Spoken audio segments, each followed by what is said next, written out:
Hey, Nick, great to have you with us, man. So, Nick, Governor Northam, a lot of people see this as a gun grab. Some people say that he's exploiting it for his own political gain. What say you? Well, I think anytime that you see a situation like this where there's obviously a tragedy down in Virginia Beach, and the governor immediately resorts to calling a special session for a whole host of gun control bills, which he admits, the police chief in Virginia Beach admits, would not have prevented the actual tragedy that took place. It's hard to come to any other conclusion for me than he's using a tragedy in order to try to repair his political career. And John, look, I'll tell you, I'm always skeptical of when somebody brings something up in a politician's past and immediately wants them to resign. And a lot of people called for Governor Northam's resignation because of what happened. And one of the reasons they did so was because they were concerned that after the KKK robe and the blackface scandal, that he would not be able to lead effectively, because everything he would be doing after that point would all be about trying to repair relationships, as opposed to looking at policy from a deliberative position, from a position of not only leadership, but some understanding that he has to work with people from all walks of life and all over the Commonwealth. All of that would go out the window in order to attempt to improve relationships or to attempt to distract from that scandal. And we're seeing that time and time again, from legislation that he vetoed to calling a special session without any sort of deliberative process or really knowing the circumstances of anything before he called it. And this is the result. So, no, I'm very frustrated that I think the governor took a tragedy and is exploiting it for political purposes. So what's the game plan? Well, look, I think we need to follow the same committee process that we follow for every piece of legislation. Again, another one of those fascinating facts is that Democrats are already talking about wanting to go outside of the committee process, wanting to change rules, wanting to do all these other things for these particular pieces of legislation. But I can remember just this last session when there were certain bills that either went to a different committee or went straight to the floor. The Democrats were mad. They said that this is not appropriate. We need to follow a deliberative committee process. So I think that's especially what we need to do here, because anytime we're talking about a constitutionally protected right, we're not talking about a fee here or another fine or just another regulation or law. We're talking about an issue that covers someone's constitutionally protected right to defend themselves. I think we need to follow a deliberative process. I think we need to make sure that the legislators that have focused in on these particular issues and these particular laws have the full amount of time necessary in order to consider the laws that are coming through, consider the testimony that's going to be brought. And that's what I hope the plan is going forward. But again, we'll see tomorrow when we go into special session. But I do have faith that our leadership is going to, again, stand strong and do the right thing here. Let's talk about the governor's call that he run the House of Delegates. He doesn't want the normal procedure of his proposed bills being debated through the various committees, as is the protocol. He just wants them all brought to the floor. Basically, Governor Northam, we call him Governor Tunnels because he's got to get in and out of the mansion through a tunnel. He can't be seen in daylight, kind of like a vampire type thing. But he doesn't want you basically to have your own rules. He wants to just bring everything to the floor and dictate the way the House does business. What do you think of that? Yeah, we're not big fans of dictators in Virginia. And it's not going to happen. We're going to follow the process that the House sets up. We are a co-equal branch of government. And unfortunately, sometimes this governor, this attorney general, both of them have a history of repeatedly forgetting that fact. So, again, the executive branch can stay within its lane, and we're going to stay within ours, and we're going to do our job. But no, Governor Northam will not be dictating terms to the Virginia House of Delegates or the Virginia State Senate when it comes to deciding what our process looks like, what our rules look like. That will always be informed by the Virginia Constitution and the well-established rules that we have put in place to once again ensure that when we take our job seriously in the legislature. And that job is determining what sort of rules, what sort of punishments will govern the people of Virginia. And again, that is a process which is supposed to go through, a deliberative process. Not something where as soon as the executive branch decides that they think something will go their particular way or that it can get them out of trouble, okay, we'll just skip everything and we'll just go right into dictating terms. That's not how it works in Virginia. It's not how it's going to work during this special session. So, all due respect to His Excellency, we are a co-equal branch of government, and we will set our rules for how we conduct ourselves. And we plan to conduct ourselves in accordance with the Constitution and in accordance with the best interests of the Commonwealth of Virginia, not in a way that, not because we're trying to deal with some sort of scandal that, again, he perpetuated on himself and is now clearly affecting his ability to do his job. We're with House of Delegates member from Culpeper, Nick Freitas. Nick ran for U.S. Senate in 2018. He is also on the forefront of protecting Virginians' right to bear arms, and he has been not shy about doing that, a former Green Beret. Also, Nick might be running for Congress in District 7. I think we'll have a decision on that soon if memory serves me. Here's what Senator Bill Stanley said. He said, it's the governor's right to call the legislature into special session, and he has done so, Stanley wrote.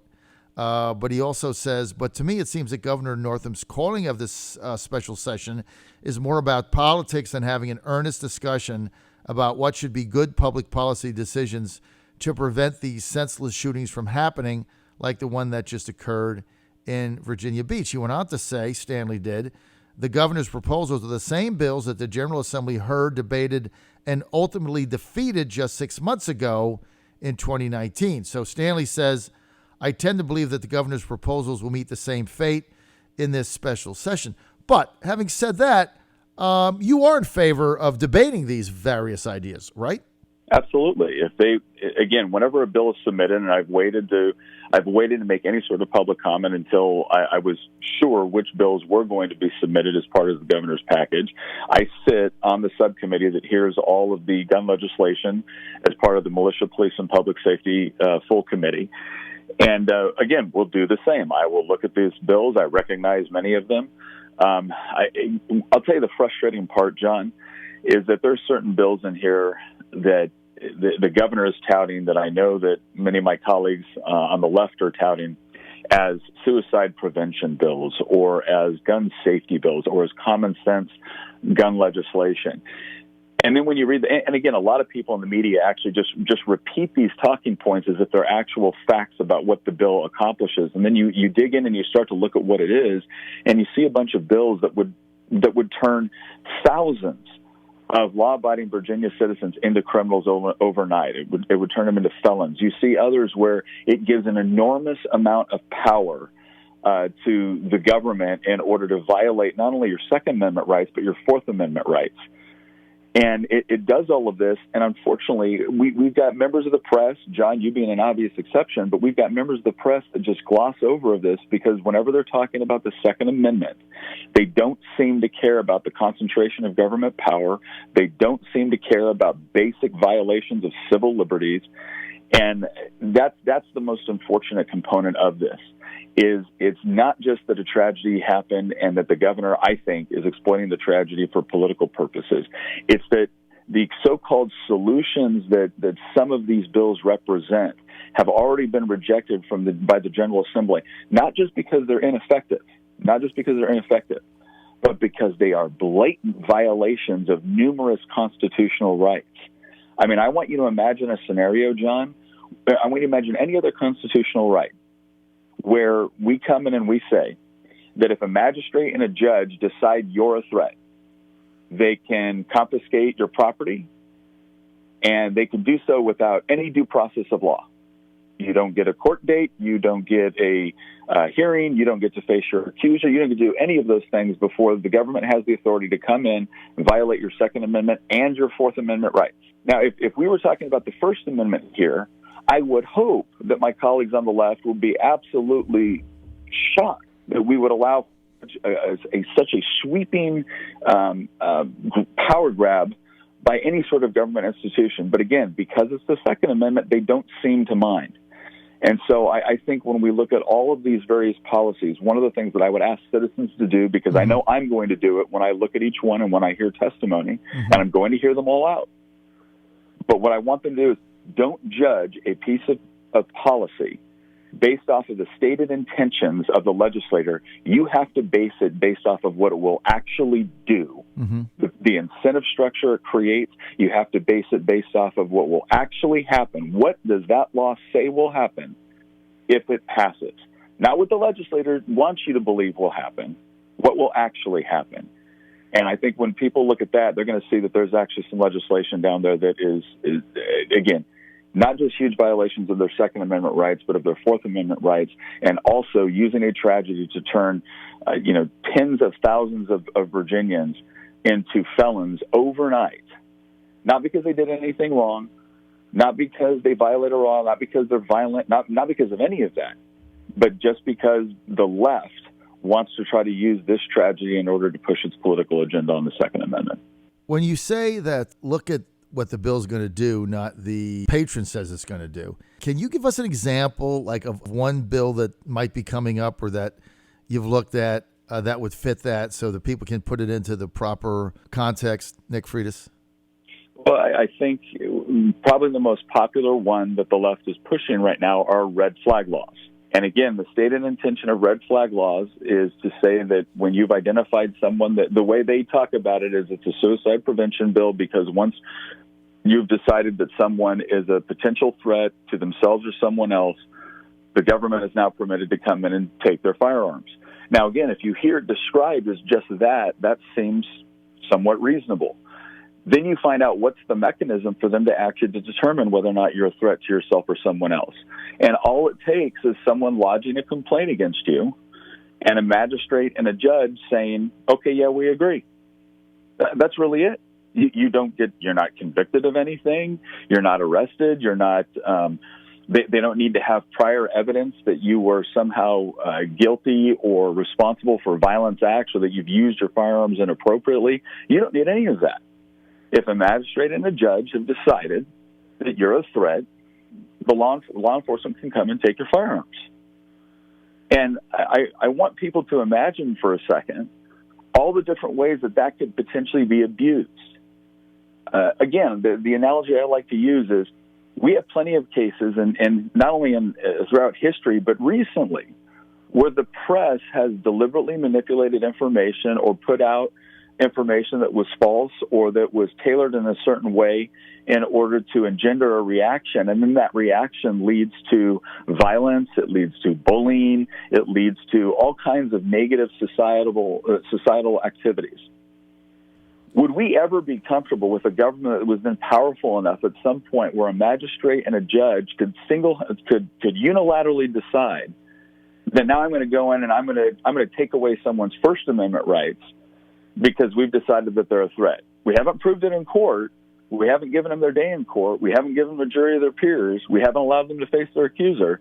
But because now the government has decided you're a threat, we're going to come in and we're going to take away your First Amendment rights. I would hope that Americans in general, but Virginians specifically, right? Because we do have a special commitment to individual liberty. I mean, this is the Commonwealth that helped found this country, right, and take the most responsibility for our Bill of Rights. Right. I would hope that we would look at that and say, as much as we want to deal with a tragedy, we are not going to give up sacred civil liberties because somebody did a horrible thing. And not to mention, John, there are a number of things. There is a number of pieces of legislation that we could have looked at to specifically address this issue, to address mental health, to address violence in the workplace. Mm-hmm. We've been trying. The Republican legislature in Virginia has been trying to carry legislation to make sure, bipartisan legislation, I might add, to make sure that violent offenders are not just arbitrarily released back into their communities, to make sure that they are punished and effectively rehabilitated. And we've seen the governor actually veto it. And once again, why did he veto it? Well, because he's trying to save his political career, and he was trying to make a racial issue out of something that had no racial issue. But These are the circumstances that we're in right now, John. And again, that is why I would just ask people to consider something. Whenever you hand over this kind of power to the government, under the hope that they're going to take care of you and protect you, you need to also consider how that power can be abused. Because I'll tell you what, John, and a lot of my colleagues, I think, have forgotten this. Every time they say, why does a citizen need this type of gun, or why does a citizen need that? I regret to say it just was not that long ago in this country where there were people that were deliberately discriminated against, not just by the law, but by law enforcement and by other groups in this country based off of their skin color. And the only reason they were able to defend themselves or their families, whether it was against organizations like the Ku Klux Klan or whether it was against government officials that were trying to oppress them, was because they had the ability to protect themselves, protecting them with the Second Amendment. So that's how I plan to look at every single one of these pieces of legislation, is what does it actually achieve? And are we infringing on critical constitutional rights that allow people to be able to defend themselves? Nick Freitas, we're out of time. We look forward to seeing you at tomorrow's special session. I thank you for sharing that with us and your thoughts, and I know you're going to look at every one of these proposals in a very deliberative manner.